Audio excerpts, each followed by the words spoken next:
Assalamualaikum warahmatullahi wabarakatuh.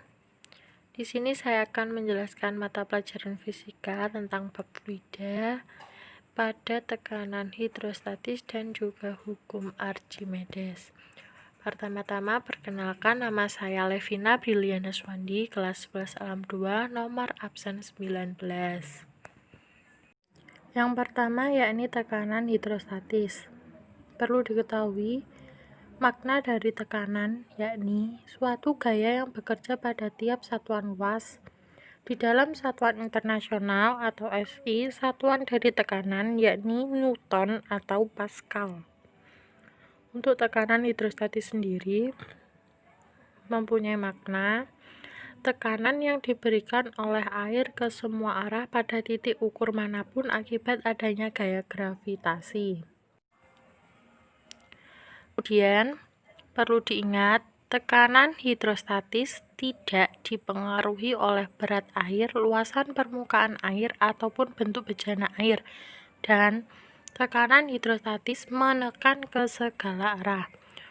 Untuk menghitung tekanan hidrostatis berlaku rumus pH atau tekanan hidrostatis sama dengan Rho atau massa jenis, satuannya kilogram per meter kubik, dikali G atau gravitasi, satuannya meter per sekon kuadrat, dikali H atau kedalaman suatu benda, satuannya meter. Dan jika terdapat tekanan udara luar, maka rumus yang digunakan yakni pH sama dengan Rho dikali G dikali H ditambah P. P di sini mempunyai makna tekanan udara luar. Nah, kemudian ke contoh soal. Diketahui massa ikan yang berada di akuarium sebesar 1000 kg per meter kubik, maka tekanan hidrostatis yang dialami ikan sebesar, di sini gravitasinya diketahui 10 meter per sekon kuadrat. Ketinggian air di akuarium adalah 50 cm dan ketinggian ikan di dalam air adalah 40 cm. Nah, diketahui Rho atau massa jenis sebesar 1000 kg per meter kubik, gravitasi 10 meter per sekon kuadrat, H sama dengan H didapat dari tinggi air dikurangi tinggi dari benda atau ikan yang ada dalam air. Jadi H sama dengan 50 cm dikurangi 40 cm, yaitu 10 cm. Karena H satuannya meter, maka 10 cm dijadikan meter.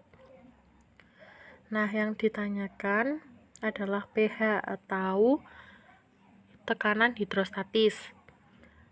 Maka pH sama dengan Rho dikali G dikali H, maka 1000 kg per meter kubik dikali 10 meter per sekon dikali 0,1 meter, maka hasilnya adalah 1000 PA atau 1000 Newton per meter kuadrat. Nah, yang kedua adalah hukum Archimedes. Archimedes adalah seorang matematikawan, fisikawan, astronom, sekaligus seorang filosof terkenal pada masanya. Sebelum ia menemukan hukum Archimedes, ia diminta oleh seorang raja untuk mengecek sebuah mahkota, karena sang raja ingin mengetahui apakah mahkotanya tersebut benar-benar terbuat dari emas atau ada bahan campuran untuk membuat mahkotanya tersebut. Setelah ia berpikir keras, akhirnya ia mendapatkan cara.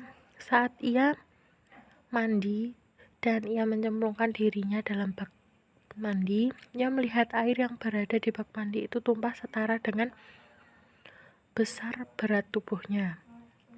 Nah, dari situ ia menyadari bahwa efek dari hal tersebut dapat digunakan untuk menghitung volume maupun isi dari mahkota sang raja. Dan pada akhirnya ia pun dapat menciptakan hukum baru yang biasa kita kenal dengan hukum Archimedes, yang berbunyi gaya apung yang bekerja pada sebuah benda yang dibenamkan sama dengan berat fluida yang dipindahkan. Kemudian ada 3 keadaan benda saat di dalam air. Yang pertama adalah benda tenggelam. Keadaan ini terjadi apabila massa jenis zat cair lebih kecil dari massa jenis benda, atau FA lebih kecil daripada W. Kemudian benda melayang. Contoh penerapan hukum tersebut terjadi apabila massa jenis zat cair sama dengan massa jenis benda atau FA sama dengan W. Kemudian benda terapung. Keadaan ini terjadi apabila massa jenis zat cair lebih besar daripada massa jenis benda atau FA lebih besar daripada W.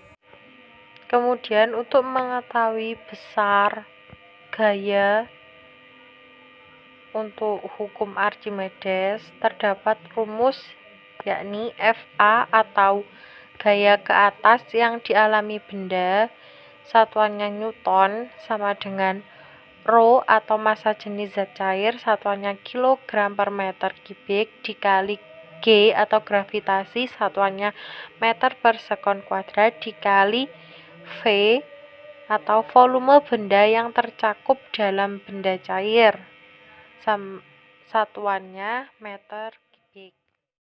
Selanjutnya ada penerapan hukum Archimedes. Yang pertama adalah balon udara. Hal tersebut terjadi karena massa jenis zat yang lebih kecil atau lebih ringan dari massa jenis udara di sekitarnya. Dengan perbedaan massa jenis tersebut membuat balon udara dapat gaya angkat ke atas sehingga balon udara bisa terbang seperti pesawat. Yang kedua ada kapal selam. Kapal selam merupakan kapal yang bisa mengubah-ubah massa jenisnya agar dapat menyelam, melayang, dan mengapung di permukaan air. Untuk mengubah massa jenisnya, kapal selam menambahkan massa atau mengurangi massanya dengan cara memasukkan ataupun mengeluarkan air.